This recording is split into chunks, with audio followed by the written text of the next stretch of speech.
What's going on, guys? Welcome back to the Daily Misfire. And I know, I'm in the office. This is not the racetrack like, the video said it was going to be. And bear with me for a second. So, when we were at the racetrack, it was just kind of one of those, we hadn't been back in a while. And a lot of friends were over that we hadn't seen in a minute. So, it was a whole lot of not really videoing necessarily, except for the runs themselves. So, instead of me basically just posting the runs and that's all you get to see, I wanted to kind of give you an intro and outro of it here, and then I'm going to throw the videos of us racing in the middle. So I give you clarification of why some of the things, if you've seen other videos of stuff and the car running in the 13s and all this stuff, why the car was running so slow. So first off, if you haven't seen any of the prior videos coming up to this, the Nova now has a 283 in it, which is actually the numbers matching engine to that car. When we got it from the original owner, that's the engine that came with it, with a 2-barrel, and it had a power glide in it, it was 4-wheel drum brakes, it was all those things. So then we slowly were upgrading it and stuff, and we ended up putting that 350 in it, and it ended up running into the 1340s and the turbo 350 and all that stuff, and then I put that 700R4 in the car. And when I did that, the Nova's 350 started making horrendous noise, and we realized that it was the push rods were completely chewed up on the tops, and because they weren't hardened, and there was some other stuff that was going on, and I didn't really want to dive into it because I have 100 days still in California, and it's kind of the goal right now. So I don't have time to go through a couple weeks of work going through an engine and go, well, we got this, we got that, and all the money you'd have to spend. So instead of doing all that, the 283 went back in the car because we just pulled it out literally as it was. So it's the 195 horsepower 283 from 1967. I think it was rebuilt at some point in the 80s or 90s because you can see it had some of the builder's heat tags on some of the water, some of the brass water freeze plugs. That's the word I'm thinking of. That word. So it had those on the freeze plugs in the back, so you can tell it was rebuilt at some point. And it was funny because the car to begin with only had like 81,000 miles on it when we got it, or 83 or something. So it clearly is a fairly tight motor. But yeah, but it's still 195 horse, 283. I put a C3B intake on it, which is actually a copy of the Z28 intake from 1968, I think. It's an Edelbrock intake. I have the headers. It's essentially the exact same car it was with the 350. It's just a 283. So I lost, 67 cubic inches, essentially, out of that car. So, yeah. So with that being said, I think I made that night, and I'm probably going to throw down little explanations down below, or I'll just say them right now. The car ran its best in the night was a 1588, and I ended up running into the finals that night, and I actually lost to my buddy Squeak Racing on Instagram, and his little Nova, which his Nova's running 1340s, so where my car was, he's there now, and he's gonna go probably into the 12s here pretty soon again, which is gonna be really cool. But with that being said, I had really bad lights because the car doesn't launch like it used to. I was on street tires, which didn't really matter because the car hooked regardless. Doesn't make enough power to really not hook. I think it was sitting around that 1588, 1610. That's kind of where the car was sitting all night, just depending on how the car felt. Car never got hot. It never did anything stupid. I mean, you can hear it bog a little bit, and that's literally just because I've leaned that engine out. I've leaned the system out as much as I can, and I think it's just because it has a pretty tight converter in it, because it's a stock 700R4 converter. So, with that being said, I'll let you guys watch the drag racing aspect of this video, and then I'll be back here waiting for you when you're done. So, I'll see you guys then.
So, that was a pretty good video, I think, of overall, of all the fun stuff that we did. I was doing little baby burnouts literally just to clean off the tires, because why would I need to do another burnout? I never took air out of the tires. I mean, you can hear it chirp in a second, which is kind of funny, and I was shifting the car at $5,000. Which, when you do the research on those 283s, it makes its peak power at 4,800, so I figure that curve is probably, you know, like that for, it probably is, you know, there's a little bit there. So I figure $5,000 is probably a good over average number to shift at instead of short shifting or long shifting. I would just shift, like, as soon as I saw it close to 5, I just kind of shift it. But yeah, I don't know how much we're going to be out with the car in the next foreseeable. I don't really know that. Now that it's just a driver, I mean, we drove it out to the track and drove it home, and I think I made 7 passes.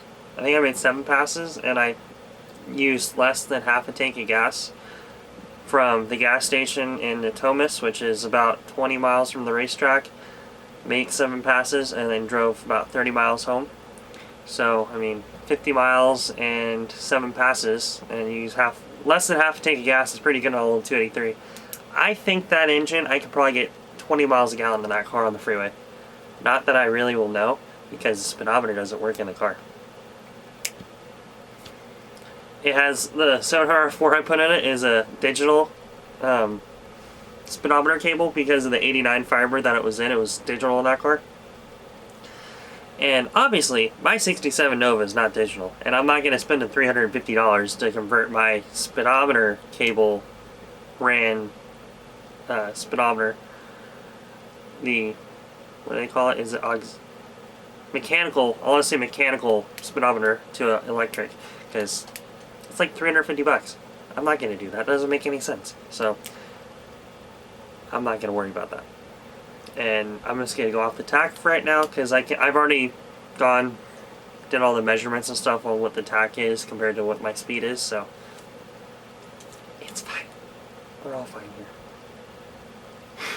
With that being said, I'll see you guys later. The next video is probably going to be a quick little update video that I'm actually going to film right after this, and it's going to be a cool little update as far as apparel too. So with that being said, be sure to like and subscribe. Check out that next video, because I'm also going to be telling you some surprises and a potential discount on our Etsy website, Etsy store, and then some other stuff that I think will be happening in the next couple weeks. So